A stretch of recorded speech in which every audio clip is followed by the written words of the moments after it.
My name's Jo James and I'm the lead nurse for dementia at Imperial.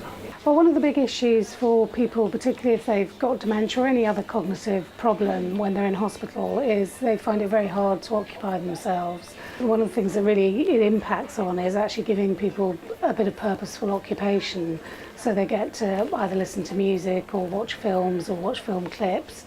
Also, it gives staff the chance to engage with people. It also gives us a chance to find ways of actually finding out about people, who they are, what their likes are, and sharing that with other people. And so it's a real sort of engagement tool. We're seeing far better engagement with our patients. We're also seeing staff wanting to use it. And so we're actually getting staff ringing up and saying, is there one around that we can use? What we started doing as well is we started using it as part of our decision process around, getting a one-to-one to look after someone with agitation or distress.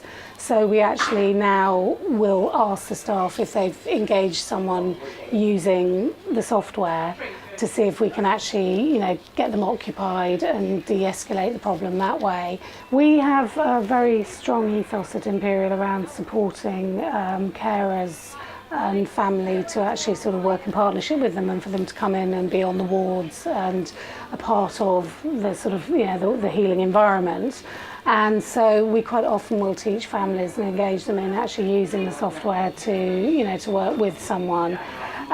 We also are just beginning around doing the life story work, and with the life story work the families can actually bring in photographs, or they can actually sort of ping them over from home, and that can be used to make a sort of book about that person, who they are and their history, and that's really, really important when you're caring for someone. People with dementia in hospital are often reluctant to eat and drink, and we have lots of problems around persuading them.